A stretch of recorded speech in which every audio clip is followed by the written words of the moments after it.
Hello once again, and welcome to System Mastery, the podcast where every other week, Jeff and John get together to record their thoughts about a long-dead and usually pretty bad role-playing game.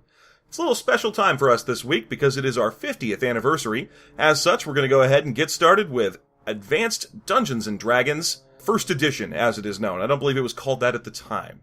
So, sit back and enjoy.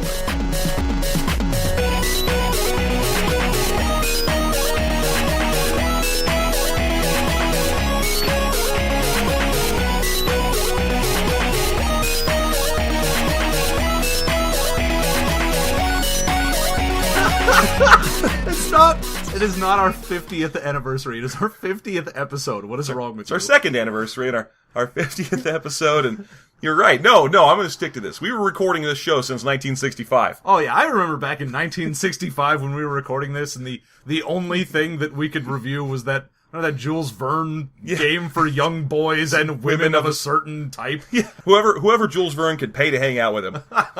Because he was history's first horrible nerd.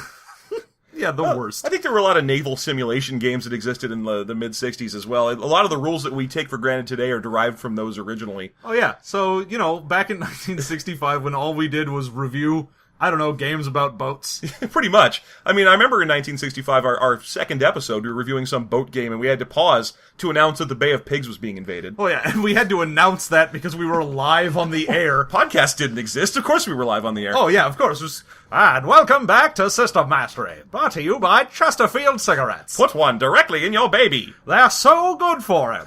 Do it. Get it in there. Just work it on up in that baby.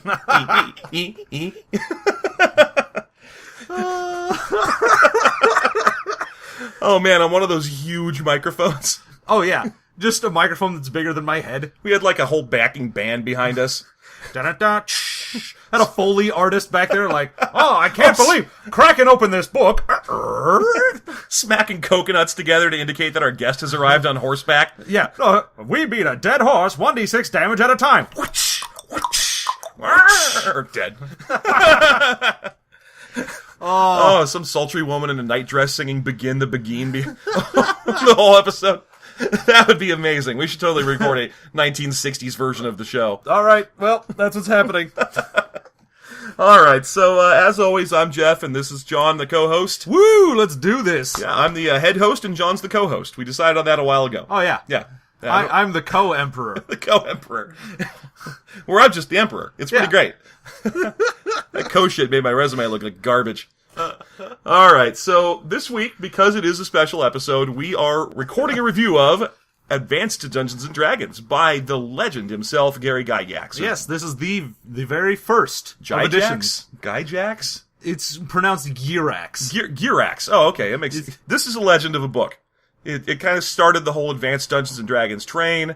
Going into this book, I was super excited to determine why a lot of the things in second edition and third edition are the way they are. See, the thing is, going into this book, I was like, I figure I'm not going to need to read a whole bunch. It's D&D. I know D&D. This is just going to be a lot of review for me. And then it turned into a goddamn insane clown show. Oh no, you need to read every word of this book because its whip crack changes. No, just anytime constant. I tried to skip something, I was like, oh, what are you talking about? You're talking about, like, melee combat. I know how that works. And then just some weird random bullshit will happen. Yeah. I don't even know what's going on. And he put a rule into virtually every paragraph of the book. So, you'd be reading a paragraph about, like, this is the way that hirelings are normally hired. Oh, don't worry, there's a 16% in there. I better go in and read what that is. Can't skip that. Yeah, no, this is definitely influential because it also is, of all of those early role-playing games that were way too math-heavy, and it is a game that reads like an engineering textbook. Mm-hmm. So it's just full of charts and percentages and, like, cautionary tales of how to do things. It is also the type of role-playing game that has a preface, a foreword, and an introduction. And an introduction. All written by Gygax, no less. It's not like... Oh, no, I think the preface is someone else. Oh, well, that's very nice of him. This book is a little tricky to read because Gygax was... What do you want to say? Florid? Sure. What's the word? Hold on, let me go get Gygax's thesaurus for everything. Well, if you used his, he'd probably use that word, Brobdingnagian. There you go. That's the one. The one that means he uses a big word whenever a little word would do. He's hippopoto monstrous esquipedalian ebrobdignagian. Good job. I did it. I know all the words. You did that. Anti-disestablishmentarianism. Yay. I can't do the disease one, the pneumo ultra silicom, whatever that is. Volconiosis. Thank you. You knew the rest of it. Yeah. Yay, all the really big words. Yeah, them big words. This guy never uses the word because the word perforce exists. Yeah, and then he'll just sort of randomly make a mistake Oh, and use a word that he's like, this is a fancy word, and it doesn't mean what he thinks it means. Yeah, the one that, there's a section where he tells you why assassins can't be, or have to be evil, and it's something like, Well, he puts killing people. He says, puts it in parentheses, and he says, perforce, as the execution and murder of living beings and humans and other intelligent creatures is generally considered to be the antithesis of weal. Like W-E-A-L, wheel. Yeah, no, the antithesis of a wheel, so... It's a square on a car that doesn't work. It's a box. No, the antithesis of wheel, which I guess he thought wheel just meant good, but it doesn't. It means prosperity. Yeah, no, this is like, I got a wheel harvest, which is, my harvest wasn't good, it was bountiful. Bountiful is prosperous. So there's a lot of sections where that sort of thing becomes a deal, but, you know, I guess he just figured no one would check. The one that pissed me off the most, I might as well get it out of the way now. Okay, the command spell. Famously, the spell command. It's a level 1 spell that you can use to basically make someone do a one-word order. Yep. You can say things like leave, or sit, or stuff like that, and they have to do it. Yeah, and it has been around forever. Forever. It's a first edition spell, and you know, I was expecting it to basically be unchanged. It says if you tell them to die, someone can't just die because they want to. So what they'll do is just kind of fall asleep for like a round, like the closest they can get to dying. Yeah. But you can't tell them to suicide. And the reason you can't tell them to suicide, the book helpfully explains to us, is because suicide is a noun, and commit suicide is 2 words. This is incorrect. Suicide is also a verb. It has been since the 1850s. Yep. And Jim suicided. I don't care how much you think that sounds stupid, America. It's still right. Jim suicided is a correct sentence. Also, you're Gygax, you're not going to get away with, well, that's an old usage of the word when your entire book is old usage words. Yeah, no, perforce comes up in this book a lot. So for him to not know that suicide is a perfectly reasonable verb, Yep. just drove me insane.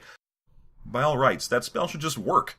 Yeah. I mean, I understand that he didn't want to make a spell that was like a level 1 spell that could just kill a guy. Yeah, although, let's be honest, using creative usage, you could still use it to just kill a guy. Oh, yeah. Get yourself up on a high tower, get him next to a window, and command them to defenestrate. Oh, it's one word that means to throw yourself out a window. What a useful word. Hooray! So, anyway, that's a regular thing in this book, is that Gygax is a little on the florid side. When I say a little, I mean an insane, crazy amount. Yeah, and okay, so reading through his introduction thing, my favorite bit, and we had talked about this as well, because we have just been talking about this book like 2 excited scientists finding an old specimen that they are both going over. Oh, yeah. But the one where Gygax is like, look, this is a game. I don't care about verisimilitude at all, which, thank you, Gygax, for not caring about anything, it's just a game. And he says, like, you know, you're not gonna find any random penalties to female strength or penalties to male charisma. Can I read the actual quote? Because I think it's amazing. So let me just get it real quick here. Naturally, every attempt has been made to provide all of the truly essential information necessary for the game, the skeleton and muscle which each DM will flesh out to create the unique campaign. You will find no pretentious dictums herein, no baseless limits arbitrarily placed on female strength or male charisma, no ponderous combat systems for greater realism. There isn't a hint of a spell point system whose record-keeping would warm the heart of a monomaniacal statistics lover, or anything of the sort. Yes, of course, first edition has nothing to do with someone who was a statistics lover. No, not at all. This game has nothing to do with that. Also, it definitely doesn't have a hint of a spell point system, although it does have a psionics point system. I mean, let's not get crazy, right? There's definitely a point system in here if you want one for casting spell-like things. Also, everyone knows that using magic in D&D requires no bookkeeping. At all. No bookkeeping whatsoever. Also, there are no limits placed on female strength, we say here on page 6, but we change our minds on page 9. Yep. When we go into the maximums for female strength and male strength, and, okay, hold on. Let's also just, fuck it, let's get into that real quick. So, it has the charts for all right, well, like, if you're a halfling, this is the maximum strength you can have. And so it's got that. And then it also goes, and then females as well. So if you're a female human, you can have a maximum strength of 16. It's actually, I think 1850. 18/50 was... Oh no. Like, fucking females that are humans are under dwarves and half-orcs, which, again, this is the other thing I wanted to bring up. Half-orcs and dwarves have a lower maximum strength than a human. Like, humans are stronger than half-orcs. No, you're right, but it's not that much of a difference. The difference is a Well, maximum... I know, it's the difference between 1899 and 1800. Yeah. But still, the fact that they're like, yeah, humans, they can be stronger than half-orcs. Well, that's a whole thing in this book, and I was kind of hoping... This is one of the big things I wanted an answer to. Now, again, I've read this book before now. I used to own this book. I started playing in 2nd edition, so for me, finding the old 1st edition books in used bookstores was like a treasure trove. I'd like to read them, but when I was a kid when I was reading them, I'd like, oh, look at these weird monsters. This is so strange. Why did this never make its way into 2nd edition? Huh. What the hell is an assassin? Let's talk about that. That sort of thing. But for me, reading it now, like with a critical eye, it was mind-boggling. And I really wanted some answers about 2nd edition. Why do they hate demi-humans so much? Like, why can't demi-humans just be things? What's the deal with the difference between dual-classing and multi-classing? That's the biggest one for me. Like, why can't humans multi-class, and why can't demi-humans dual-class? There's no explanation in 2nd edition, so I wanted to go back to 1st edition and get my answer. And the answer is, there is no explanation. The answer is, he says, it is assumed that humans will dual-class. Well, he doesn't use the term dual-class because it doesn't exist yet. Instead, they're called the character that has 2 classes. Yeah. And, I think it's because... We might get into it a little more, but demi-humans just get shit on all over the place. Just constantly. It doesn't make any sense. And multi-classing is 100% better than dual-classing, especially in this. In this edition, it was, if you're a fighter and a magic user, you can be in full plate and a shield and be a magic user. Oh, yeah. Yeah, so they don't have spell failure. In fact, there's a bunch of things that multi-classing just lets you get away with. Like, for example, it says a cleric has to use non-edged weapons, like blunt weapons to deal bludgeoning damage with. But a cleric/fighter can use edged weapons. And it's like, what happened? God was like, oh, you're half fighter? I'm cool with that. Yeah. Isn't that a religious restriction? All of the weird restrictions that you got in any class immediately go out the window as soon as you multi-class. Yeah. So I looked at that and went, alright, you made it so that demi-humans are essentially garbage. Yeah. Like, they are just terrible in every way, and the only benefit you get is the ability to multi-class. Well, the big reason that multi-classing is so essential to demi-humans in this game is the level cap. Oh yeah, well, there's one class for every demi-human, and it is the same for everything except for the half-orc. And the cleric, I think, or the half-elf, because the half-elf can also be a max cleric.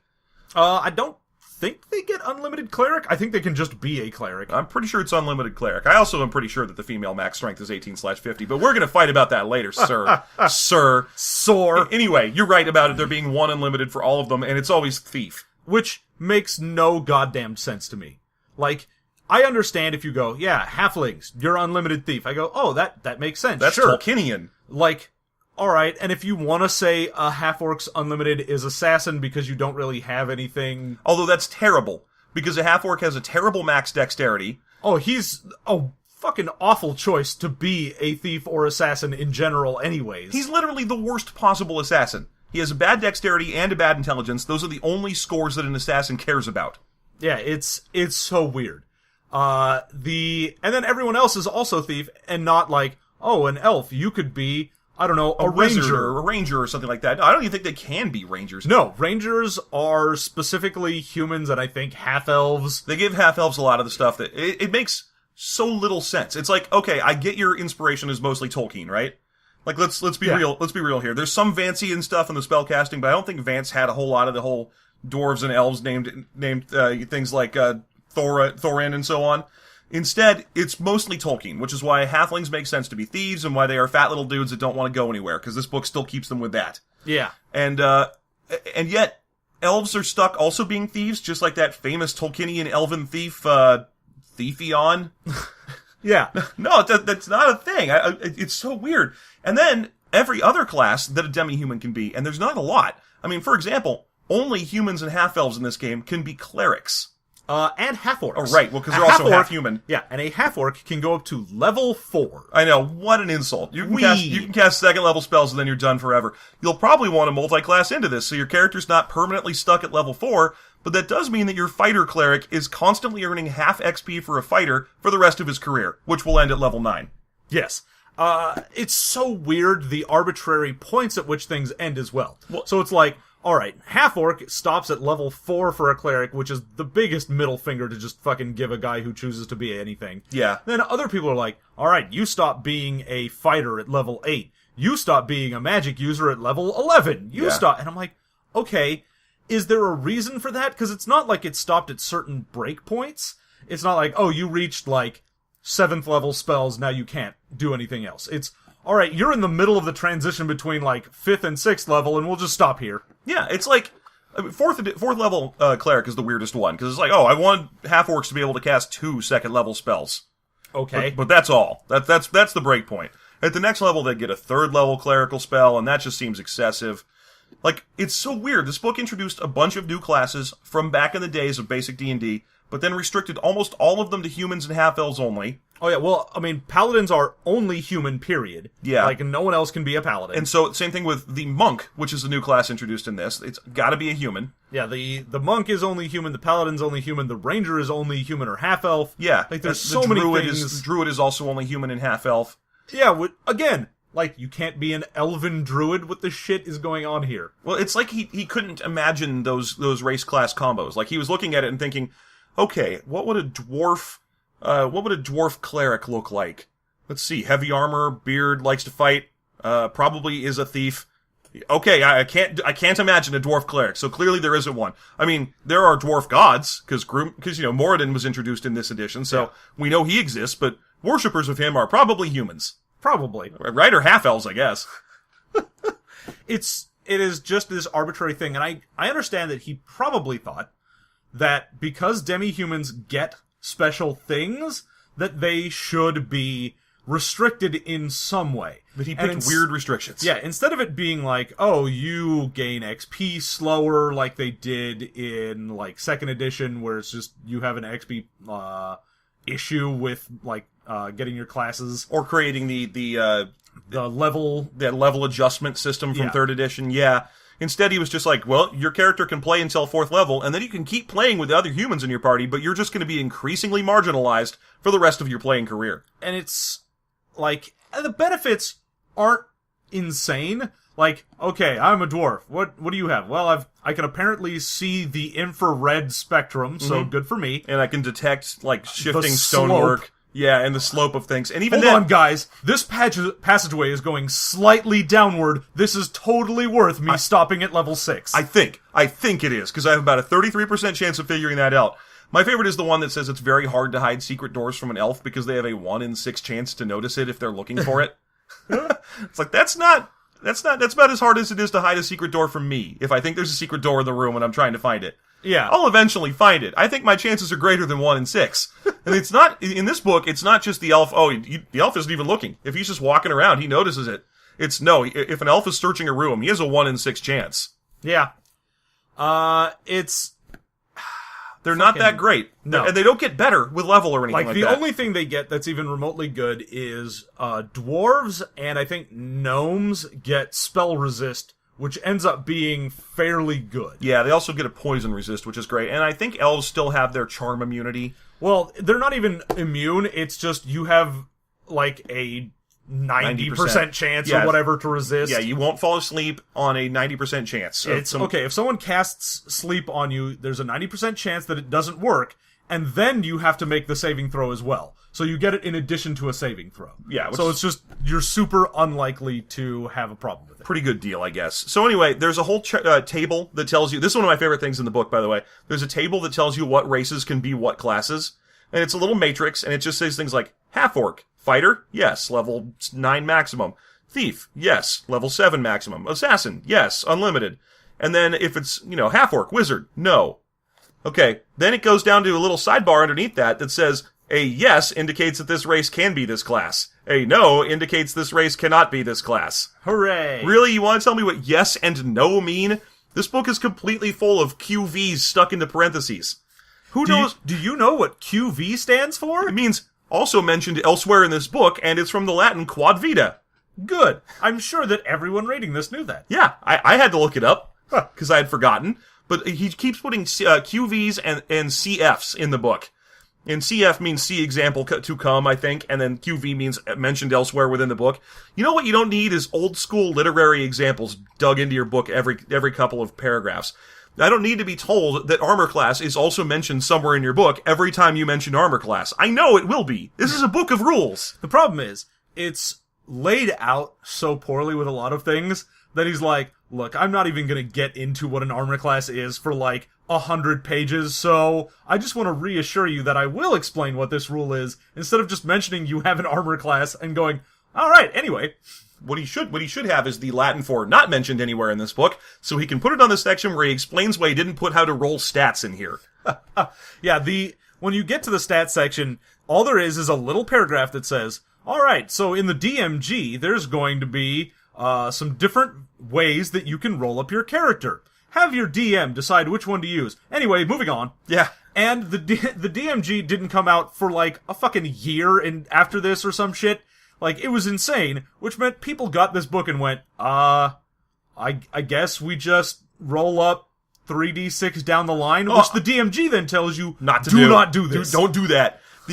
No, I'm sure they just went on the internet and figured out how to do it, right? Oh yeah, that's what they did. Yeah. So what they did was they asked their local Chesterfield Cigarettes representative. Oh, come on, that was back when System Mastery was in the 1970s, and all of our episodes were bootlegs put out on 4-tracks. We're coming to you from Pirate Radio. Coming up next, another Camper Van Beethoven solo.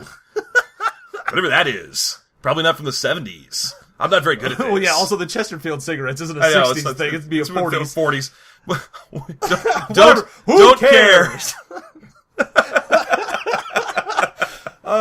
Okay, so, again, more dumb things that I absolutely love in character creation, which we're going to spend a lot of time on character creation, because that's... Well, it's a PHP. That's what the book is. Yeah, that's all this book is. Yeah. So, one of the other things is the intelligence gives you just what your spell minimums are if you're a wizard. So if you're a magic user, if you're a magic user, yeah. Then intelligence is going to be, alright, here's the minimum number of spells you can get, and then it also gives you your percentage chance to learn spells. Yep. Because even though you have, say, 5 spells that you have to go through and say, alright, I want to learn Charm Person. I have a 68% chance to learn that. Roll my dice. I didn't. I don't know that spell. Great. Never will. And can't unless you go through and have rolled for literally every spell of the level and failed to meet your minimums. So if I have a minimum spell requirement and I have a maximum spell requirement, so I can have at most 8 spells and at minimum 4. Mm-hmm. So if I went through and just rolled like shit and I have 3 spells I know, I can now loop back around and re-roll again. Can't just pick one. No. That would be crazy. That's crazy talk. Because that's the only way that magic users were really limited in the old editions. Like, that's why when you get to 3rd edition and they remove every restriction, well, another thing, insane. Another thing was that in 3rd edition they finally said a wizard gains a level and gets 2 new spells. The DM has no say in what those spells are. He just chooses them from the spell list. Make sure to pick Polymorph Other and the other ones that break the game. But in this, it's, what spells do I learn? The ones that you find on scrolls the DM puts in the dungeon. You have no other options. And even the spells that you start the game with that you get to choose, you might even not get those. Yeah. And in addition to that, spells like Polymorph Other cause a System Shock roll. Oh yeah, twice. They cause one when they turn you into something, and then again when you turn back to a human. And a System Shock roll, they immediately got rid of because it's dumb. It's in 2nd edition. Yeah.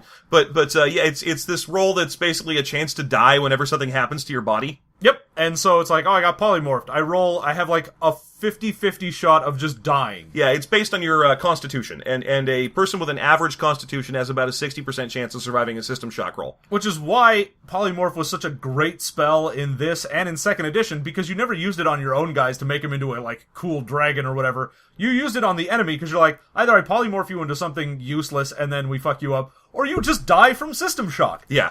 And then I can also cancel the spell immediately and make you roll it again. Whee! I get 2 chances to save or die on you with 1 spell. Amazing.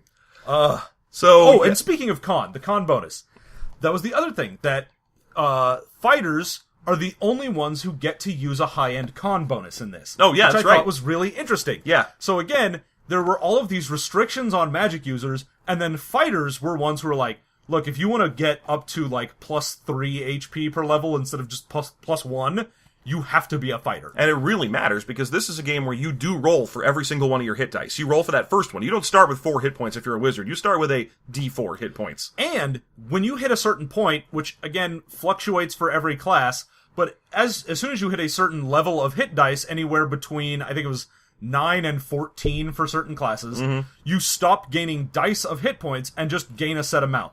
So, if you're a wizard, once you hit, like, level 11 and you stop getting dice, you just get 1 hit point per level. Right.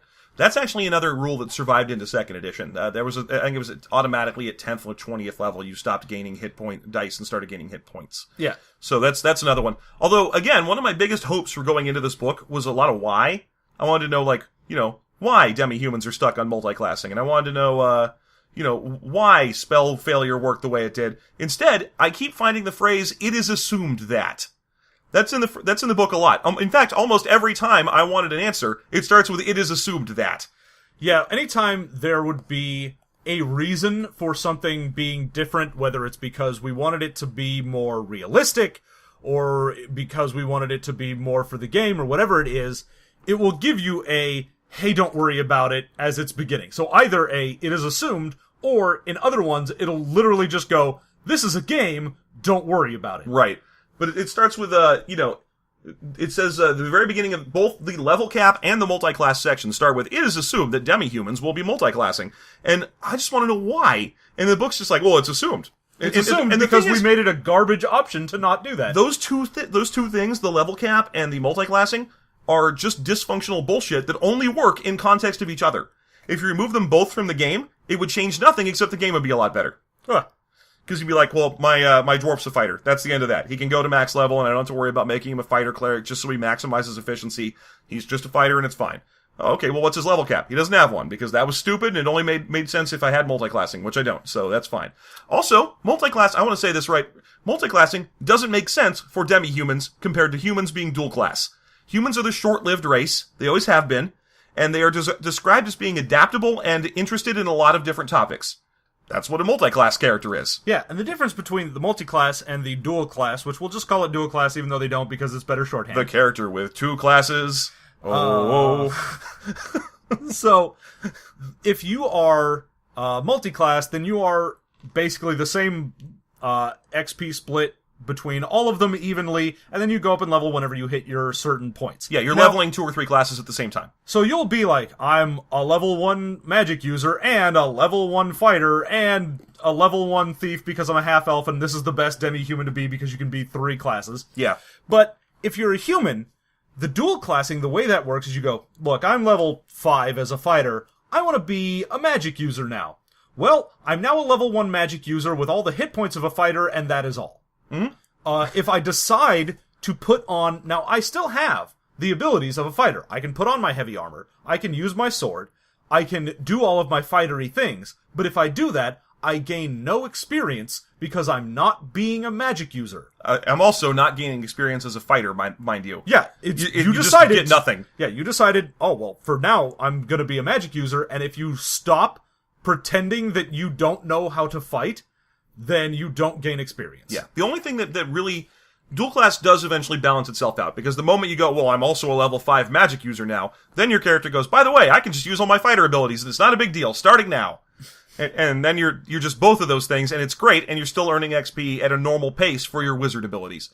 Except you still have, I can't cast spells in heavy armor. You don't get... Multiclassing gives you the whole...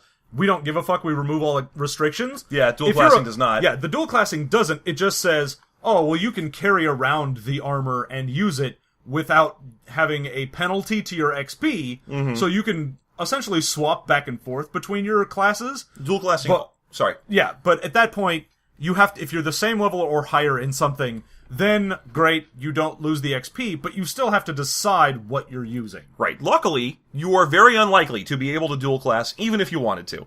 because it requires a 15 or higher in the class you started and a 17 or higher in the primary attribute of the class you started in, and then a 17 or higher in the attribute of the class that you plan to go to. So it's very unlikely that you'll roll that, even using what the DMG calls Method 1, which is roll 46, drop lowest, assign the way you want. Yeah, the 46 drop lowest is... That's what Gygax did. Yeah, this is generally also how most people rolled up anything, because... Although... You did get those DMs that were like 3d6 down the line. Yeah, I don't know where that came from. Literally, the first thing Gygax did after writing this book was wrote out a letter that was like, don't do 3d6 down the line, it's stupid, and you end up just sitting there rolling characters until you get a character you can play at all. It's a bad idea, just use 46, drop lowest, assign where you want. That's the way you should do it, so you get some variance and you actually have characters that don't suck. Even then, with the 46 drop lowest, the beginning of the book also has, during character creation, it says... You're supposed to be an awesome guy. You should probably have at least 2 stats that are 15 or higher. 46 drop lowest, you are still super unlikely to have 2 stats that are 15 or higher. To give you a basic idea, the Bard class in this game, which I want to talk about forever, there are 2 things I want to talk about for like an hour each. The Bard class in this game is basically a fighter rogue druid psionic, because it's made by dual classing. The only way to be a Bard in this game is to level a fighter to 5, then dual class into a rogue and level that to at least 5. And then you start leveling as a druid, except but you're a bard. Actually a bard now. Yeah, you're a bard, and there are 23 levels of bard. So the max level of bard you can be is level 34 or something like that. Because it's crazy. It requires a 15 in all 3 of the primary stats instead of the 17 it would normally require. So you need a 15 strength, 15 dex, 15 wisdom. You also need at least a 13 intelligence and a 12 constitution. Yes, and a 10 charisma is the only other one. Oh no, it was like 10. It's a 10 constitution and like a 12 charisma, something like that. 12 charisma. If you're rolling 3d6 down the line, it is a 0.0002 chance. That's actually to roll an Unearthed Arcana Paladin. I've done my research on this. It's to roll a bard. So I also did the research on that. 0.0017%. 17 out of every million players get to be a bard. Yep. If they choose to be a bard, and if they don't die during that part where they're a rogue in a 6 level or higher party. Also, half-elves can be bards. This confuses me because half-elves can't dual class? Yeah, I'm not cannot sure, do that. I'm not sure what the deal is. Are you supposed to level as a fighter rogue until level 5 and then switch over? Except you can't switch over because demi-humans can't switch. It's so weird. I don't understand it. Anyway, character creation we could take forever, but let's cover a few more points of character creation real quick. There is a low minimum break point. If you have a 5 or less wisdom, you have to be a rogue. Oh yeah, and that there's also if you're minimum intelligence, you have to be a fighter. Yeah, and if you're a minimum strength, you have to be a wizard, and if you're a minimum dexterity, you have to be a cleric. Which is weird, because if you just rolled like balls for everything, then you have to be all the things. It's like, I have a 5 wisdom and a 5 strength, I have to be a thief mage. I don't have a choice. I have to be a gnomish thief mage. Also, in this thing, it has Resurrection Survival as a stat. You don't just... If someone uses Resurrection on you, you don't just get to be rezzed. You have to have a % chance that you will be rezzed. And Constitution is added to your % chance to be able to do that. Mm-hmm. So again, it made Con actually useful. So again, it was one of those things for fighters... helping them out, because you wanted to have a high con because you were the only one that could take advantage of it. Mm-hmm. And... it meant that if you died during the dungeon and they dragged your dumb corpse out and got you rezzed, you might actually come back to life. Right. Let's see, what else did I want to talk about? There's a lot of musts in the character creation system that don't seem to have any sort of follow-up. Like, a paladin must carry 10 or less magic items. It just says that, and that's the end of that sentence. Yeah, you cannot have more than 10. What if you do? Well, you can't. But what if you do? Like, what if someone just gives you another magic item? What happens then? Oh, well, then you don't accept that magic item, because you already have 10. Except, fuck you, I just do. It's the same thing well, then you're not playing as a paladin. All of your powers are gone, you're a fighter now. I know. Paladin, it makes sense, because they can make you fall. Because it's always been the mechanic. Oh, paladins fall, and then they become shitty fighters. Fighters are not allowed to build a castle until they're level 9. What if they do? Well, what if they get a lot of gold, they're like, fuck it, I build a castle. Except you didn't get a lot of gold, because the DM isn't going to give you a lot of gold until that point. And the only thing is, if you went like, Okay, I'm level 4. I go out into the woods and I start chopping trees. I'm making myself a fortress out of logs. Yeah. Like, what can he do? What's he gonna do? Well, you can't. You literally cannot build that castle. It doesn't build. The logs fall off each other, I guess. But yeah, and that happens a lot. A bard must have a string instrument on him at all times. Yeah. There's must. no or. There's no like or a flute. No consequences. There's just if you don't have a string instrument on you, then fuck you, buddy. Meh. It just says you have to. And also, if a party gets lost while they're in a dungeon, they have to change their objective to get out of the dungeon. They have to. They don't have a choice. They 100%. Their next thing is you have to get out of this dungeon. Yeah. It says in there you must escape the dungeon if you get lost. Also, so in terms of being restrictive and things that actually have penalties to them, all right, everyone can be essentially an unlimited thief, and thief is oddly one of the more restrictive classes. You can't do your dumb percentage chance to do things unless you are specifically wearing thief-related armor and wielding a thief-related weapon, because if you go outside of any of the thief-related stuff, you just lose the ability. Like, if you're wearing, like, instead of leather armor, you went to, like, a breastplate, all of a sudden, you have no idea how to pick a lock. Yeah, that is very weird. I mean, I understand it's kind of a balance issue, I guess, is what they were thinking, but really, a person in a breastplate can probably still pick a lock. I mean, it's not like it's impossible. It's still something you're doing with your hands. Yeah, it's not like, oh, well, I'm wearing full plate, now I can't climb. Alright, that's sort of okay, All great. Right. That brings me to talking about the thing with forgetting that is my absolute favorite thing in this book. Alignment languages. Oh boy. Okay, this book has alignment languages. Your character, for example, if he's lawful good, will speak common, maybe dwarven if he's a dwarf, and he will speak lawful good, a language called lawful good or lawful goodese or something.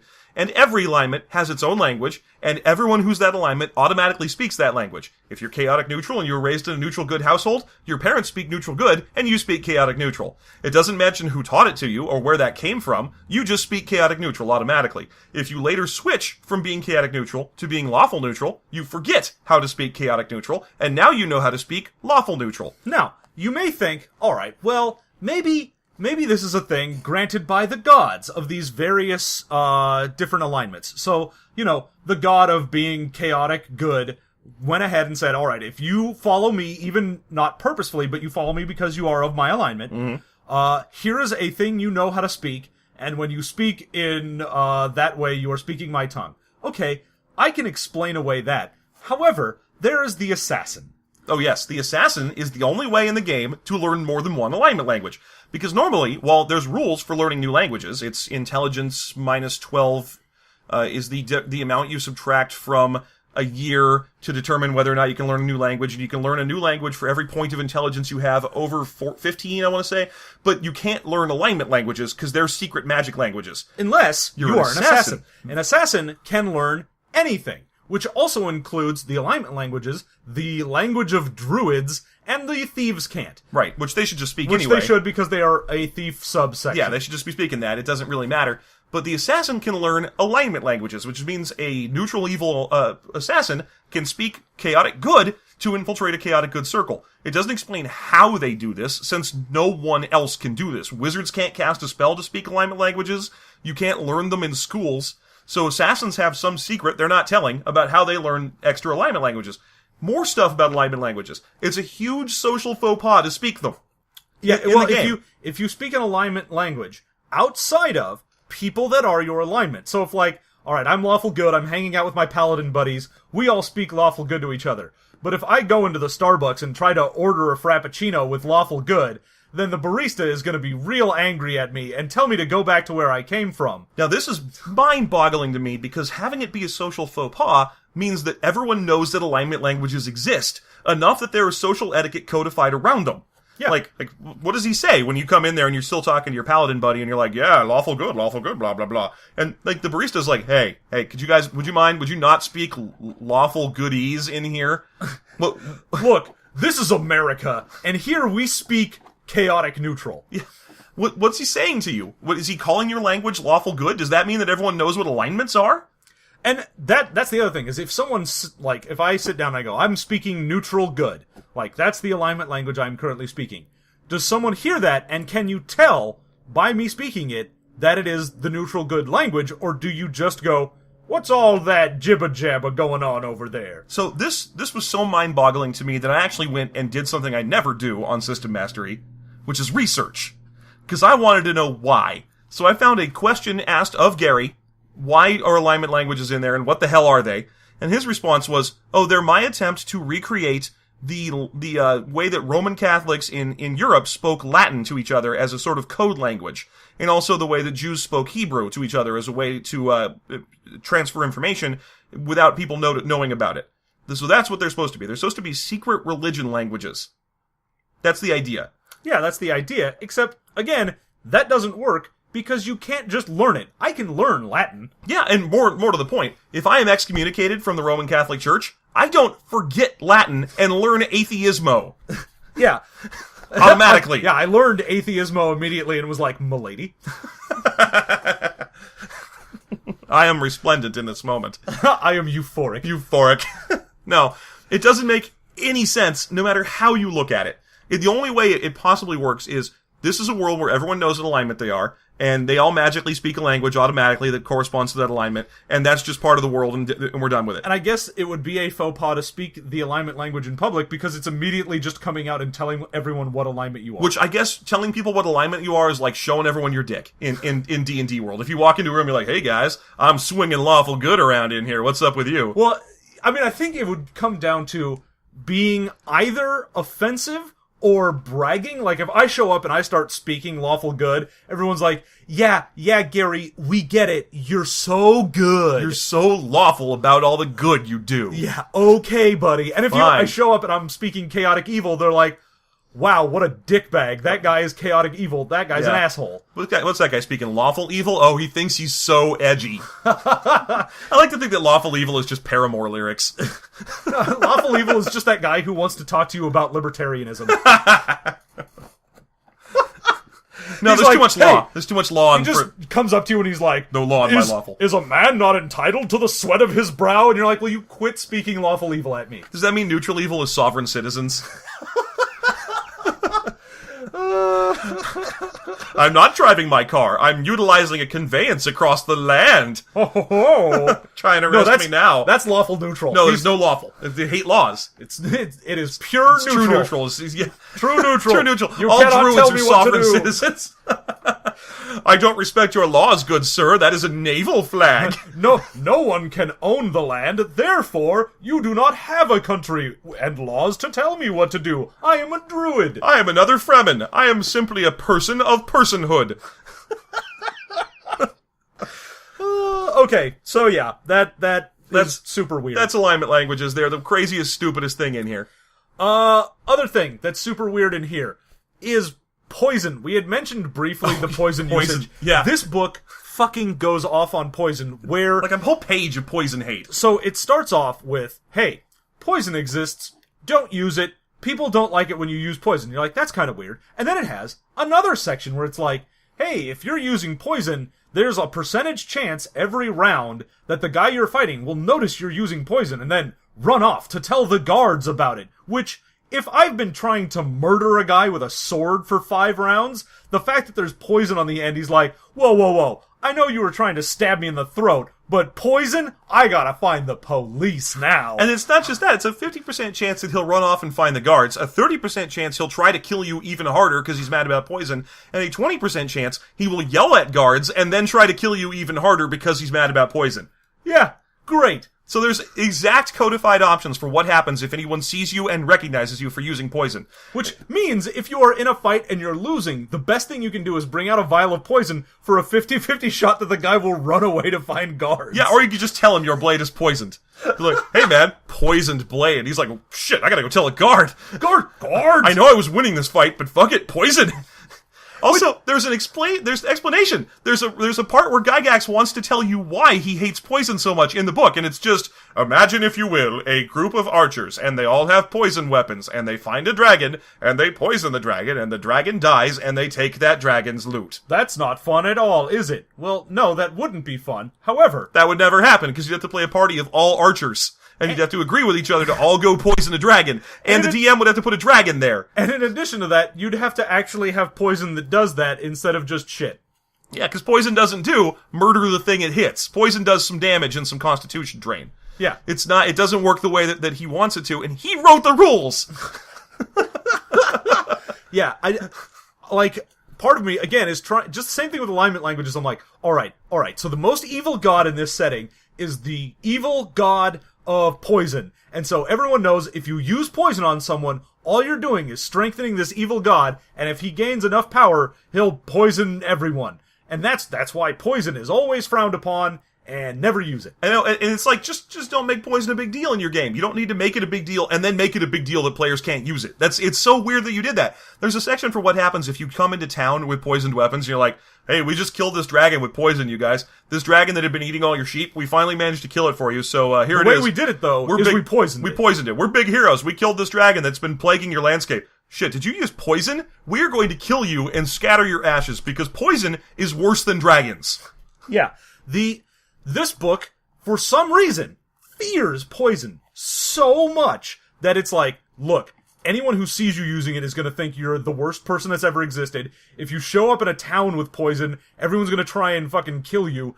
If you use poison, that means you, personally, the player, not your character, are an asshole. Like, the whole book goes on about it. There's and I go, a lot of times. Except you're the one writing poison rules. If you want poison to not be an overpowering evil thing, make it so poison does an extra 2 damage. Great. Then who fucking gives a shit? Right. There's a lot of times in this game where he gets mad at the players for not being good enough. There's a section on how to play the game where he says that expert play and competent play will make the game better for everyone, where incompetent or inexpert play will make the game worse for everyone. I actually have written down that when he's talking about being characters that are good and helpful and being nice to the other people and trying to do cooperative play, that if someone is not, any annoying character should be consigned to oblivion, is the actual phrase he uses. Yep. And then it goes on, that should teach him a lesson. And if he comes back and does it again, continue doing this until he realizes he should be cooperative. It's like Don't talk to your player, just immediately tell him his character exists in a limbo state outside of our dimension. Right. There's a whole bunch of times in this book where he blurs the line between player and character in stupid ways, or in deeply meta ways, which I guess maybe made more sense since this book was written in like 1978 or whatever, and is like the first role-playing game.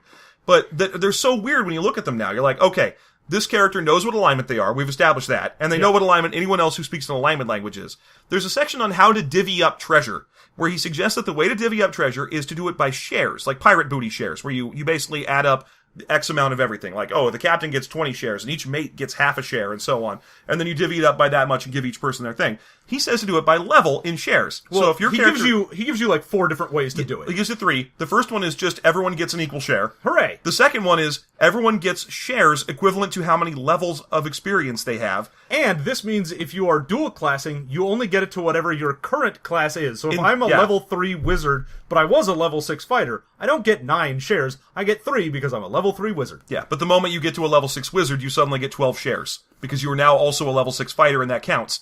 Except no, in this edition, you aren't. You just get to keep the hit points. You're right, still technically just that level. But multi-class, you get them all. Yeah. You get all the shares, I think rounded down, but you still get all your shares. But here's the thing. The only way that treasure system works in the game world is if everyone knows what level they are. Yep. So now your character knows what alignment they are and what level they are. Which, okay, I understand that is supposed to be I'm, level 10, which means I contributed more. I'm a level 6 guy. Yeah. Which means that he gives me more treasure because I did more contribution because I'm a higher level.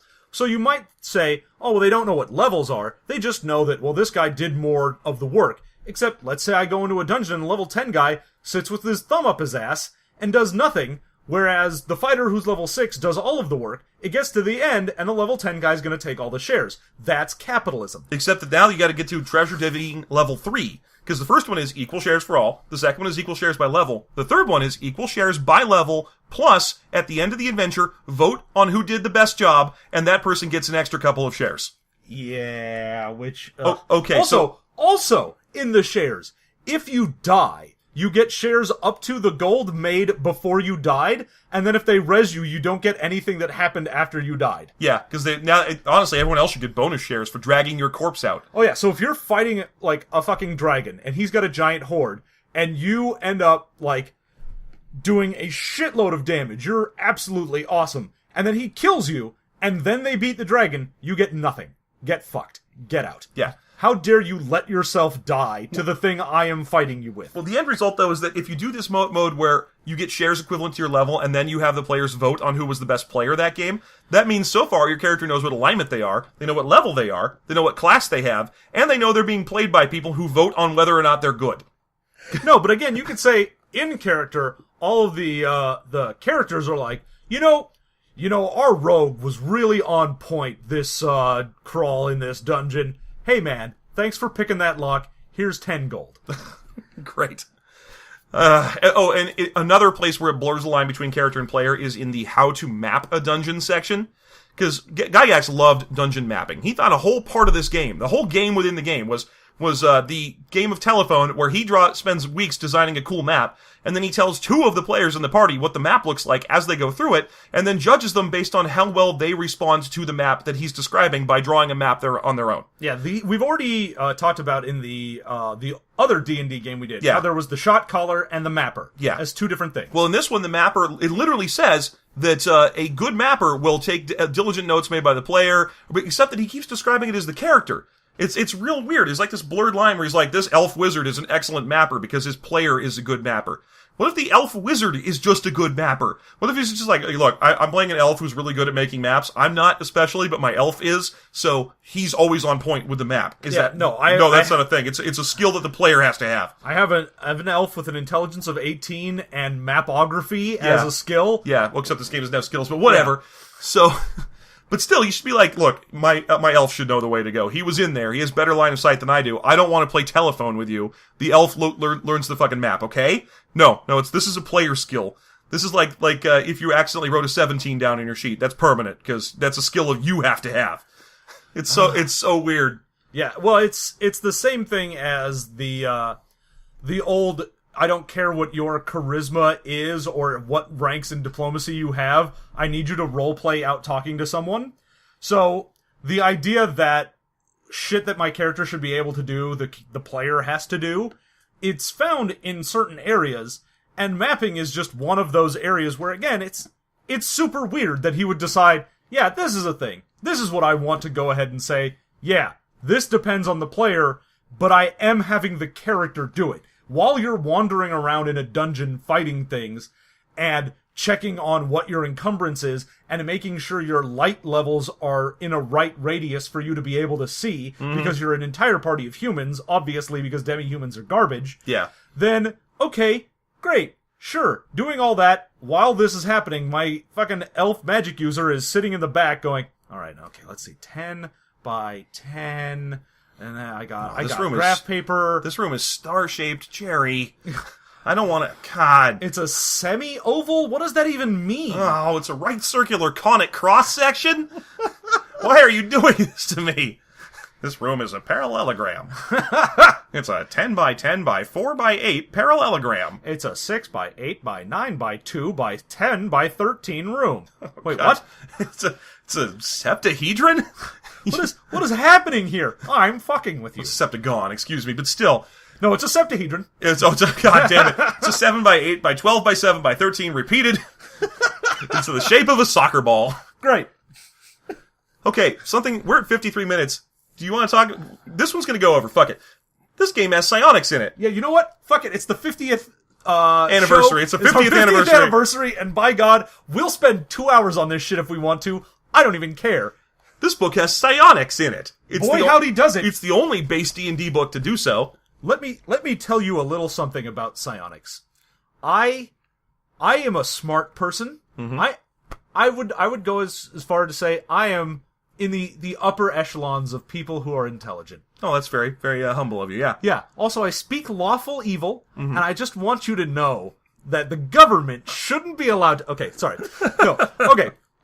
I'm reasonably intelligent, and I've read a lot of role-playing games at this point. Yeah. I have a very good grasp of mechanics. You've read at least 50. At least. Mm-hmm. And I read the section on psionics like 7 times and kept going, I have no idea what the fuck you're talking about. I've always been obsessed with D&D psionics, so I was up to speed on this just because they don't really change them that much between this edition and second. but it's just stupid. It's never made sense. It's an overcomplicated rock, paper, scissors combat system.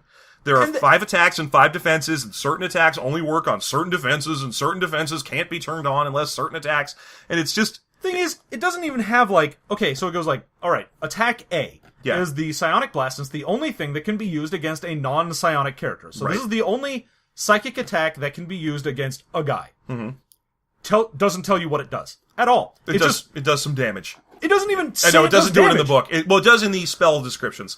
In the spell descriptions, it tells you how much damage it does. The spell descriptions are not those attacks. Spell descriptions are different. There's attacks, defenses, and then whatever the fuck the psionic thing is called, where it's like, these are your spell effects. Mm-hmm. The spell effects are described like spells, and have effects that are concrete. The attack and defense are just, you spend points on attack or defense. Well, what does that mean? It means fucking nothing. I forgot to put it in the book. Yep. That's what it means. That is definitely a major issue. But then there's also stuff where the descriptions don't make any sense. Like there's one that only works on only one defense can defend against. And it's called like Ego Crush or something. And the description is, this attempts to destroy your entire brain at once by making all the synapses fire. It's crazy. It can only be defended against by Intellect Fortress.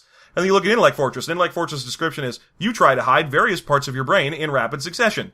It's like, well, that wouldn't work. That's small dodging versus trying to crush everything at once. The fucking Mind Shield, which, again... Mind Shield, that's what it is. Thought Shield. Yeah, so the like, Brain Crush one is the highest level of the attack. Yeah. And the Thought Shield is level 2 defense. Yeah. It's not even like, Mind Fortress, get fucked!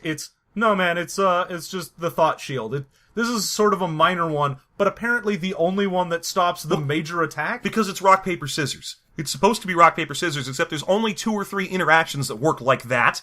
Like, this one can only be used against this one, and this one only works if this one's not up. Like, but they're in there, so the idea was rock, paper, scissors, and then they just didn't follow through on it. And they also, like, am I supposed to declare what my defense against an attack is beforehand? Because otherwise... Yeah, you're supposed to do it. It's supposed to be just like the Street Fighter fighting system from way back in the day. You write down your attack, they write down their defense, you write down your defense at the same time, because you use both each turn.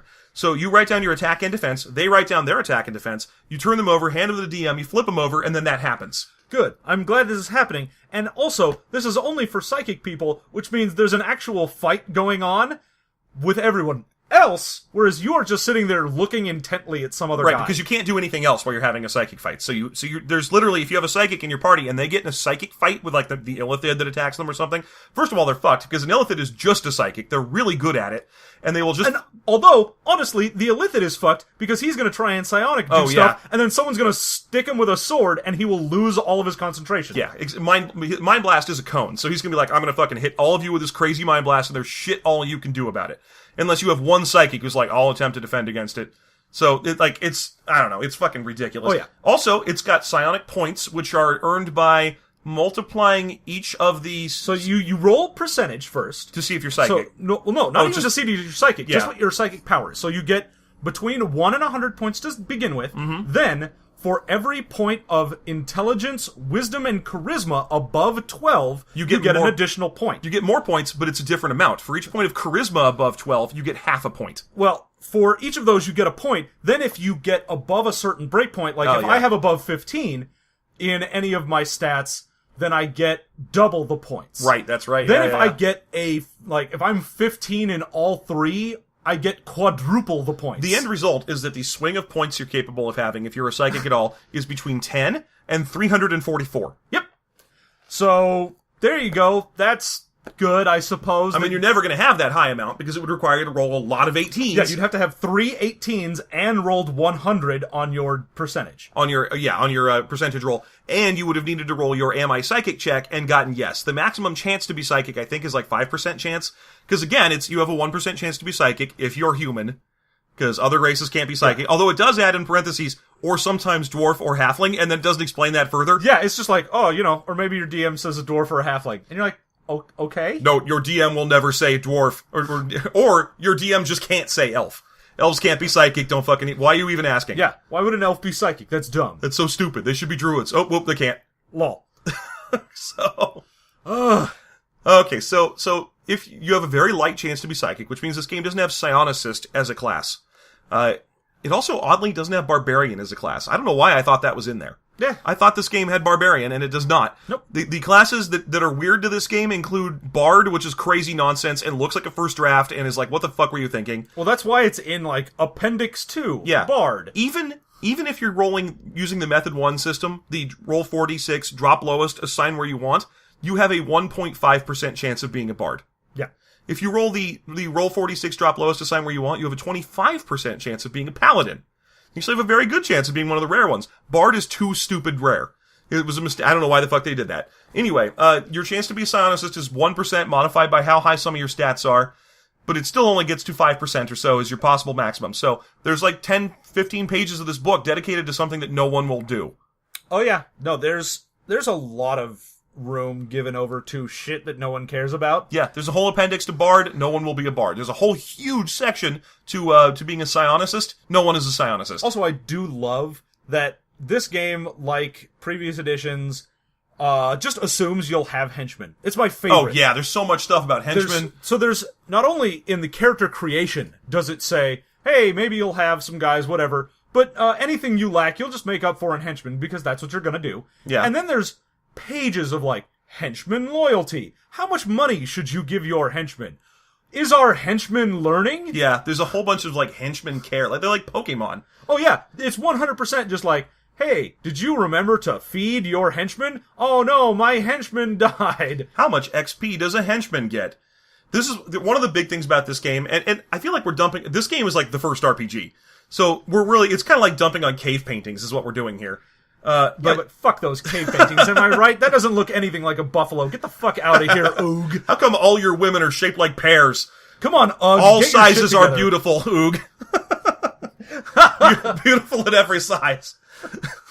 What about women who don't have pendulous, swingy hips? Ugg no like those. This am Ugg fetish. this Ugg fetish. Oh my gosh, that's my new meme. Buffalo being chased by stick figure am Ugg fetish. First I was chasing buffalo like this, but then buffalo chased me like this. Angry baby meme. Or that one with a bisected pet penguin. I don't know, whatever. Or how about the one with the stupid puffin and it's just saying, Ugg think pooping while walking, not great idea. Yeah. You get, like, Confession Saber-Tooth Tiger.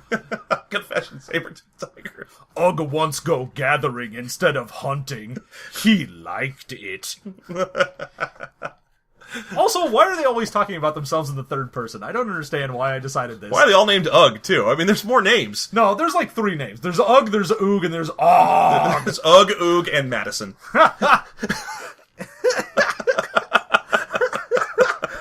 Spell with a Y. There's Ugg, Oog, and Bailey. Spell with 2 Ys. Yeah. How did we get here? Okay. Psionics are terrible. Another thing I really enjoyed, and we never even mentioned this class, Illusionist. Oh yeah, there's an Illusionist class. And it's a wizard. It's a wizard with illusion spells instead. It maxes at 7th level spells instead of 9th. And it's described in the book as weaker than a wizard, but sometimes more powerful than a wizard, but also sometimes weaker than a wizard. Oh my god. Okay, which also brings me to my favorite thing, which is the section before you get to Monk, where it's like, look, you might be looking at Monk and think, D4 hit points per level? You don't get to wear armor? This is crap. But let me tell you, this guy's awesome. And then it gets to the actual thing of what a monk does, and it's fucking garbage. What do you do? You don't wear armor, you get a D4 hit points per level, and you talk to animals. Oh yeah. It's ridiculous. It doesn't make any sense. Also, your cadence just now sounded like the beginning of one of those videos they show teens about abstinence. Oh yeah, guys, it totally is. You might expect that you're going to have to make some hard decisions about whether or not to engage in playing a monk. Look, we all thought about being a monk before, but is the decision right for you? Sandy, why don't I play a monk to prove our love for each other? How about we don't do that? Does that mean I should be a monk? Oh, I should do this more forcefully. You need a more forceful answer, bro. No, monk is garbage. Don't play a monk. Okay, I guess we're late for that sock hop anyway. goddamn. Okay. God, because the monk is garbage. It's a D4 hit dice. It's starting at your AC drops down, I think, a point per level to a maximum of -3. Because this has the old school Thaco AC system. Oh boy, does it ever. Also, no explanation for why that's a thing and why not just roll against a positive number. Whatever. Some people like Thaco. I think it's fun. I mean, I played 2nd edition. I memorized my Thaco tables. Whatever. I played 2nd edition, and even as a 12-year-old, I thought this is the dumbest rule I know. ever. It was so easy to reverse this and fix it. Like, that's my biggest thing. Whenever anyone talks about, like, the old 1st edition D&D or all of these old role-playing games, and they go, well, look, they're old. People hadn't refined things that well. And I go, as a child who had never read a role-playing game book before, I read this and went, this is a dumb fucking idea. Don't do this. Yeah. And I was a kid. As a actual adult writing this game, why wouldn't you know better? Well, think about it. This book was written in 1978, man. This was before New Math. I was before New Math. I don't care. This book was probably written in base 16. We don't know. We don't know anything. He was high on weak 70s marijuana. He was just using this as an escape from those interminable 70s movies. Oh, He had gosh. seen one too many scenes where a guy talked to a dude in a sheriff's office, and he decided, fuck it, I will talk to guys in a dungeon office. Oh, he's getting on the phone now. Oh, he's going to tell us everything he just said in the phone call. It's a one-sided conversation that we will then have him tell us the other side. You can tell that we've started reviewing movies, can't you? Anyway, moving on to more stuff, because boy, are we ever going over today. Okay, one more thing I wanted to get to in my notes before we get to whatever the hell you've got. The obedience section Yes, in the back. by all is means. One of my favorites because not only is it obedience like, hey, your henchmen should probably follow you and do what you say, and they'll do that better if you give them some gold. Okay, great. But it also has, look, if the shot caller tells the DM something, and you say your character wants to do something else, this is gonna muddle, and your DM's gonna have no idea what's going on. He is a weak-minded fool that needs to be spoon-fed information, and if you happen to tell him 2 things at once, my god, man, how could anyone keep that much in their brain at the same time? If you tell the DM 2 things at once, guards in the town will notice and kill you and scatter your ashes to the 50% chance. Because again, there's like no line. I can see where the satanic panic came from because of this book. Because this book keeps referring to you as your character.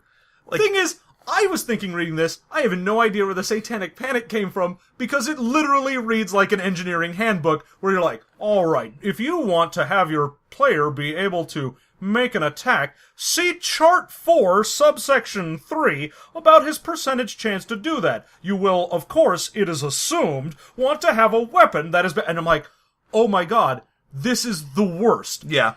But then again, it's so dense and nerdy that if you were to hand it to a 1981 Southern Baptist preacher and be like, hey, my kid found this, he'd be like, I don't offhand know what this is. No, what they would do is look at the cover, go, Yeah. there's some sort of demon on here. There's a statue of a demon with rubies for eyes.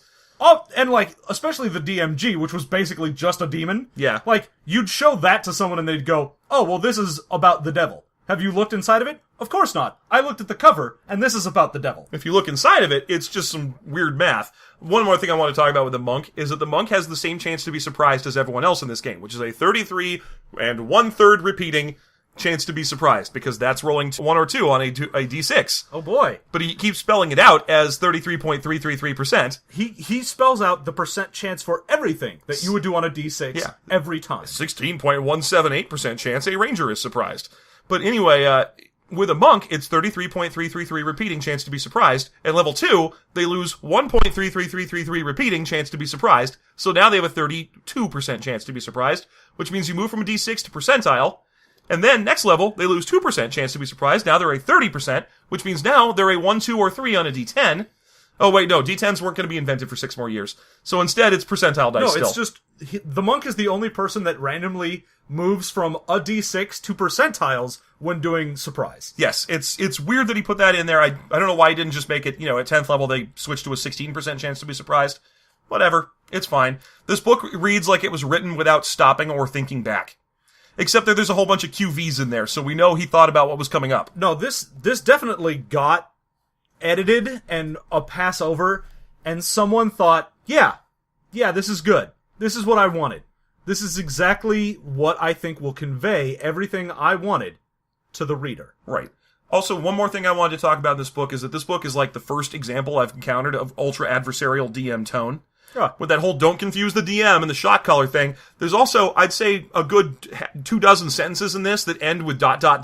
because they're ideas for how the DM can menace you. Oh, yeah. Like, if you buy things in a town, be wary because things are not always what they appear ... Like, or if you attempt to sell things to a gem dealer, he might be a swindler ... Oh, yeah. Or even just in the, like, DM advice section where he's like, if your character isn't doing what you think he should be doing, maybe as the DM, you should learn him a lesson ... You're like, oh, fucking shut up. Yeah, just stop it. That's the sort of shit that created an entire generation of bad role-playing gamers. Also, there's a whole section in the monetary system in this game, and you already know the D&D monetary system. I'm not going to go into it, because it's never changed. Gold pieces, electrum pieces, silver pieces, copper pieces. Done. Okay, there's also some platinum. Who cares? This book has a section where it tells you about how adventurers work, and I've always liked this. The D&D world is set around the idea that there are dungeons that you go to, and they're like little gold rush towns. Like little towns spring up, and there's other adventurers going in there, and they have a cool team name like the Fighting Mongooses. And they're like, yeah, we explored 15% of the dungeon. We're doing way better than you. Our RBI is amazing. Our Arby's is amazing. We have the best Arby's. But then he says, okay, a lot of the people in the town should be constantly trying to gouge you, just like how during the gold rush, an egg would cost $1, and a pick could cost $50. And I'm like, yeah, but during the gold rush, a prospector was a starving man. During the D&D era, a adventurer is a big burly fighter and his wizard friend who can detect lies. You should not try to cheat them on the cost of an egg. Also, in this game, alignment exists, which means if your shopkeep happens to be of a good alignment, no, he doesn't try to cheat you. Yeah. He just sells you the thing at the price listed in the book because those book prices are static and real. That's why you can still have spells. They're literally 100% static and set by the universe. Otherwise, you could say, I need to cast, True Seeing, which requires a 5,000 gold diamond, and be like, hey, Jim, would you sell me that diamond for 5,000 gold? Well, it's just a piece of shit, Jim. It's not even a diamond. Yeah, but I'll give you 5,000 gold for it, and then we'll say it's a diamond between you and me. Yeah. Okay, I agree to those terms. Great. Hey, would you loan me 5,000 gold? Yep, here it is. Don't bother paying me back.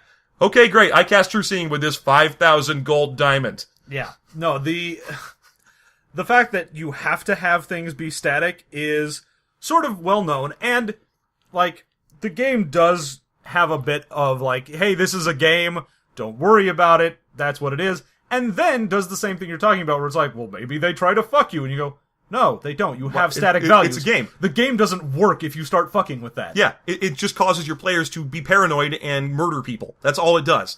It says, for example, if you have a gem, make sure you try all the gem stores in the town you're working out of, because one of them may have a slightly better price for you. It's like, that's not worth it. No, that doesn't. You have a gem, and it's worth X amount of money, and that's what it's worth. Right. If your player is like, okay, well, I guess I'll proceed to the next gem store and check the prices there. Oh, very good. This is some fine role-playing. What's everyone else doing? We're waiting while Jerry checks prices on gems. It's no big deal. We don't like adventuring in dungeons. Also, so... What town has 3 gem stores, by the way? What the fuck? Is it a little tiny hamlet in the middle of nowhere? It's got 3 gem stores? Isn't that just enough for your players to be like, no, let's go to the good gem store. I don't want to go to Denny's Gems. No, the thing is, even if you do, like, let's say, as a player, I looked up and I go, okay, rubies are normally worth X amount of gold. So I go into a store and he says, I'll give you, like, 500 gold instead of 600, which you know it's worth. And you go, okay, fuck that. I go to a different gem store. And you go, I'll give you 550. Okay, that's more, but fuck you, it's not what it's worth. Like, are you ever going to find a place that goes, I'll give you 650, and you go, great, sold? No, or is it just going to be the DM continues to fuck you until you relent? It never says that the DM should have a store in the game where they pay you more than the value. So it's just a you never get full value system, and that's all it is. Which is fucked up, because gold is XP in this, which means the GM is just like, no, I don't want you to have as much money and as much XP. It's just such a strange system. Anyway, I think we've probably gone over. Let's go ahead and wrap this up. Okay, so John, what would you say is your favorite thing about AD&D First Edition? Is it the number of hate letters we're going to get? Okay, number one favorite thing in this is the section on XP with gold as XP when they're talking about that. There's a little aside by Gary where he goes, hey, you might think that getting treasure isn't a valid way to give experience points to someone. A cleric probably would gain more experience by praying somewhere, and a fighter would probably gain more experience in how to do fighting by practicing and training. However, this is a game. In this game, gold is the measure by how well you did, and how much you get is how much experience you get. It's a game. Don't worry about it. Praying to gain experience is boring. And I went, thank you, Gary. Mm-hmm. Thank you so much for that. Yeah. Yeah, absolutely. Like, the fact that the rest of his book undermines that, but the thought process of, I put this in here, and it actually is a balanced system of gold to XP. This is a way the system works, and it does work. Just don't try and fuck with it, and it's fine. And then, that's a great section, and then he goes on to fuck with it. Right. Now, that's an example of a great idea by Gary that got lost through history. Oh yeah, it's the same thing like we're not going to give any penalties to female strength, and then immediately go, Yeah. Females have a lower maximum strength. Well, that and XP as gold fell out after first edition. It wasn't a thing. Just like alignment languages, it was lost. Well, I mean, you still got XP for killing a monster, or one of my favorite things, taking a monster alive and ransoming it. It doesn't say who you're going to ransom it to. Did I take an orc and ransom him back to orcs? Well, no, you just started selling him back and forth in the party. I got Jim, I'll sell you this orc for a nickel. I got a beholder. Who am I ransoming a beholder to that isn't an evil dungeon keeper? Well, it's just part of that. Remember we were talking before we recorded about how paladins, it has a rule in their tithing requirements that they have to tithe to a church to stop them from just tithing to the cleric in the party? Oh yeah, well the same thing, like the monk can't have too many items. Also, the monk can't just give those items away to other players. No, he has to donate them to churches and stuff. Which all that means is that your cleric needs to incorporate. That's all that means. Like, my cleric opens a church when we get to town, just buys, like, one of the buildings in town and says it's a church, and now the paladin can tithe there, and what do you know, I just heard from my god that he wants us to use those items. Also, the other interesting thing on that is the paladin tithing thing goes, oh, you have to give your money away unless you're gonna use it for something. Which means, oh, I'm using it to build a castle? Yeah. Do you know how expensive a castle is? I'm keeping all of this. Look, I was gonna give my money to church, but I'm hungry. But I want a roast beef sandwich from Arby's. Arby's. Technically food. We can't do that. We have cheese dudes. Cheese dudes is our thing. We have cheese dudes and we have City of Violence. Yeah, but this is, I don't want to associate this game with cheese dudes. But the 70s version of cheese dudes had this game in their Happy Meals. Come on down to Cheese Dudes. Get a free copy of AD&D. First edition. We built the Happy Meal out of it. It's a boat. Why are we calling it first edition? Well, we've got a good feeling about this one. It's advanced, Mark. Cheese Dudes. Cheese Dudes. It's advanced, Mark. There you go. All right, so... Okay, so there you go. Your favorite thing in the book. Okay, again, I'm going to go with something that is Gary Gygax talking directly to the readers and saying something smart that was lost to history. In this case, it's him explaining what hit points are. Because he says, the first hit points you get are meat. When you're a starting character and you have 4 hit points, that's meat. That's your chance to die. If you get hit by a sword, you probably die, because swords do a lot of damage. So you don't want to get hit by a sword, because you'll lose all your meat.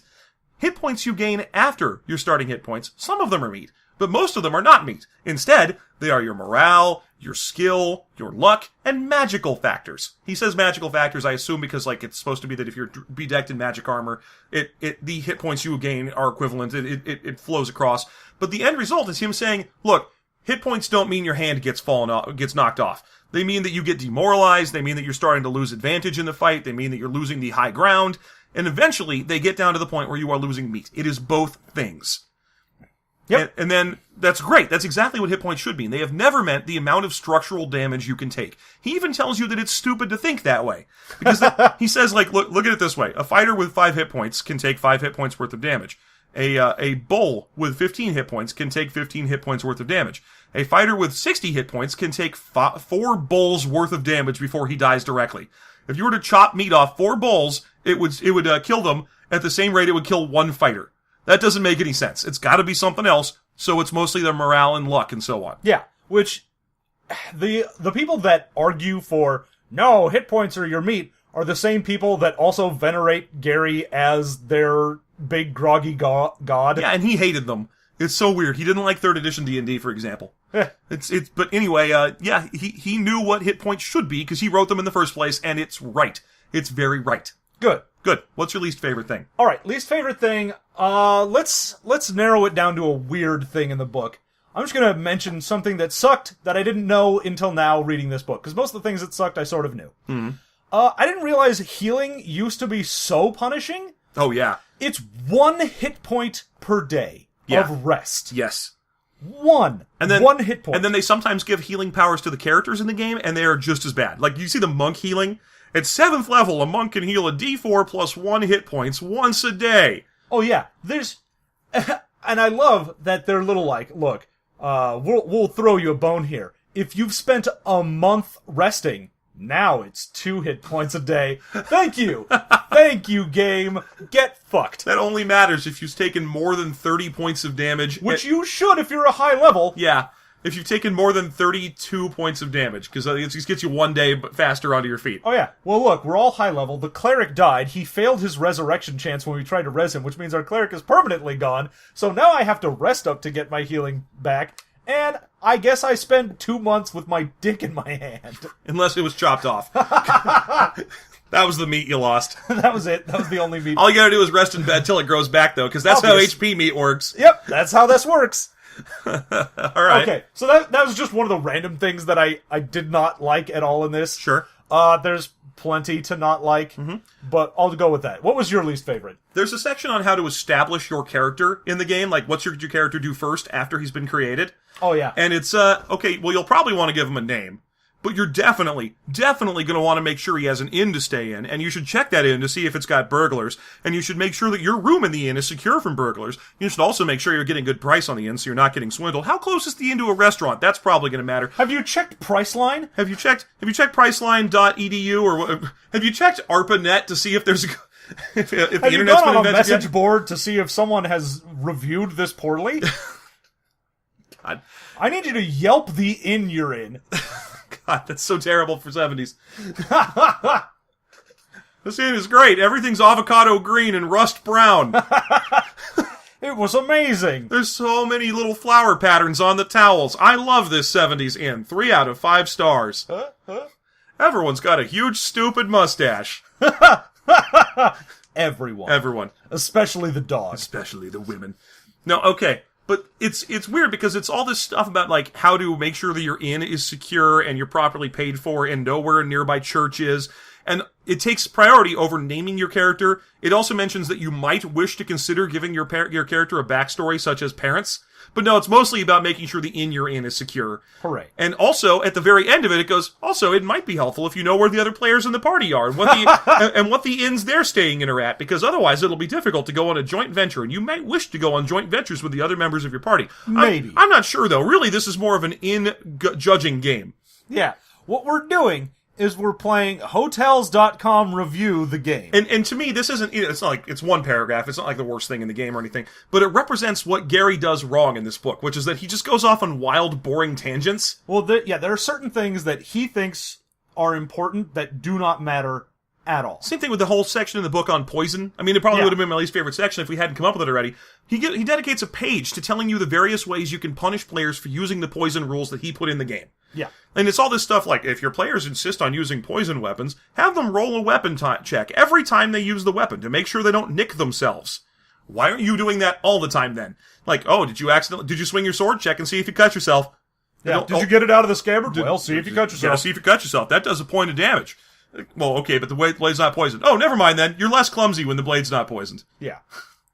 It's just a whole section of it's a weird thing for him to go off on these massive tangents about like insecurity and how lockpicks work, and you know how there's a whole section on how assassins guilds work, and that leads to one of the other things in this game that we didn't even talk about, which is that there are like 3 classes in this game that you can't level up in without killing other members of the same class. Druid is famously the one where it's you hit level 12 and then you can't do anything until you beat another druid ahead of you in single combat. And it's famous because that survived into second edition. Yeah. This one also has that rule for assassins, which did not survive into second edition, and monks, which also did not survive into second edition.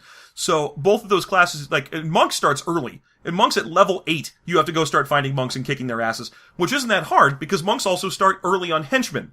They get 2 henchmen at level 6, and then they get 1 henchman per level after that. So they are really good at being like, I'm not even going to fight, you guys fight. Yeah, you get to be an old school kung fu movie where you stand in the back as a kung fu master and make all of your dudes run it. The legends have it that the reason that the monk in this book is disjointed and part thief and part druid and part psionicist is because the monk was a request made at Gary's table by one of his players who was like, okay. And then he pulled what he could remember about David Carradine's kung fu show. And was like, he can do that stuff. All right, have fun. Great. And that's why the class is disjointed and nonsense, because it's an off-the-cuff remembering of Kung Fu. Good. That's good. Yeah. I'm glad. So, we've said our favorite and least favorite things? We have indeed. Would you play first edition Dungeons & Dragons? Probably. Not long, but if someone was like, hey man, I'm running a first edition D&D game, I'd be like, great. Because one of the biggest issues, I didn't name it as my least favorite because I already said it, but the whole demi-human level cap is actually the worst thing in this game. It's the worst thing in any game where it's there. Like a one-shot or small game, whatever. Yeah, the problem with level cap is that it's established that we both think it's the stupidest thing anyone's ever written, and it's in a lot of games that we review. So, anytime you hear us mention level cap, it's the worst. Yes. Unless the game also has merits and flaws, and then it's a toss-up. I hate merits and flaws. I hate merits and flaws. I hate merits and flaws. Ah, the cavity creep. That's me. I'm the RPG creep. Okay, so would you play first edition? I have. Well, I should tell. I played this game in a game run by my high school physics teacher. Oh, that's right. Yeah, he was the sort of guy that would play like marches on an RPM record player in school. He was he was a weirdo. So I played a thief illusionist in his game. Because I was playing a gnome, because I didn't know about level cap, and I didn't give a shit. And I mostly spent my time hiding, because he was the sort of DM who would make the game more verisimilitudinous. Like, he'd make sure that we could carry the weight of the gold that we had constantly. He'd be like, how many copper pieces do you have right now? You know those weigh a pound for every 10 copper pieces. Huh. That's also a thing about old D&D. 10 coins to a pound, don't worry about the actual atomic weight of gold. Because gold is crazy heavy. But anyway, I have played this. I would probably play it again, because again, it's a fun bit of tourism sort of thing. Yeah, it'd just be fun to go back and see I'm playing a weird version of D&D. Yes. So, this is a weird old thing we're doing. If I was playing it, I want to play it with all of these rules intact, and then get that super low chance to accidentally roll into something that forces me to be... Well, here's the funny thing. If you have a 5 or less wisdom, you are forced to be a thief, right? Yeah. But you are supposed to play this game by the rule where you put your stats where you want to. Which means you might as well put that 5 in wisdom if you were planning on playing a thief. Yeah. It's very rare for a character to be actually forced into a class they don't want to. You have to roll a bunch of 5s. Oh, yeah, that's what I'm saying, is if you roll that low, then you have 4 different things telling you what you have to be, though. Yeah, that's great. I have to be a thief and a cleric and a fighter, you guys. Except I can't, because there's actually minimums on stats for demi-humans, so I didn't hit those. Oh, right. This game has minimums and maximums on demi-human stats, which is funny because it means that an orc will have, or half-orc will have a maximum dexterity of 16, but they don't have any penalties or bonuses to that. It's just if you happen to roll an 18 and you want to play a half-orc, set your dexterity to 16 and deal with it. Yeah. So great. Yeah, whatever. So there you go. We would both sort of play this game as a tourism example. Yeah. Okay, that has been a System Mastery review, a very long-winded System Mastery review of Advanced Dungeons & Dragons. Thank you for possibly sticking with us for this entire podcast. It was either this or do 2 episodes on it, and I did not want to. And thank you, not just for sticking with this long podcast, but for sticking with us in the podcast in general. Yeah. It's been 2 years, it's been 50 episodes. 50 episodes in 2 years. Oh wait, 50 years and 2 episodes. Yeah, 2 episodes in 50 years. One of them in 1965 and then now. And then now. Yeah, oh my gosh. What a run. Join us 30 years from now. For the next episode. Wow, we're stepping up our production schedule. Oh yeah, well, you got to. The audience demands it now. It's true. Anyway, I'm super glad that whole Bay of Pigs thing is over. Yeah, finally. Yeah. Now. Oh, who's in the office right now? Is it still Lyndon Baines Johnson? Not my president. All right. We just woke up from 1965 and we can't remember any details. Those men sure are mad. Good job. All right. So, as always, this has been the System Mastery Podcast. You can find us on systemmasterypodcast.com or Facebook or Twitter or Gmail. All of those are just System Mastery. Follow us, give us rates and reviews on iTunes, send us your comments and questions. Make sure to send us lots of good questions because we do our weekly Afterthought show as well where we answer fan questions, and we love doing that. It's our favorite thing to do all week. Yep, and be sure, and if you want bonus content... Oh yeah, we're going to do check some out our bonus content. Patreon. If you subscribe to us, you give us any amount of money, you get full access to all of our bonus content, and what we do is we create characters in the systems we've just reviewed. So, out today, the same time as this is, we do have our bonus content where we have created first edition D&D characters. What an exciting time we live in. No one's ever made first edition D&D characters before. Do you think we'll get that 1% chance of getting a bard? God, I hope so. That would be amazing. No, I'll get the stats to be a bard, and then I'll just play a fighter. Oh, that'd be great. Yeah, well, that's what a bard is when we make first level characters. Yeah, there you go. Someday I'll be a bard. Someday. So yeah, bonus content will go up every time that we do a system mastery. So please go and support the Patreon. It helps us out a lot. And we are rapidly approaching that $200 goal. That's a big deal. Thank you all so much for listening. Again, it has been a wonderful 2 years and 50 episodes. And we hope to do so much more for you in the future. So thank you so much for listening. And have a good one.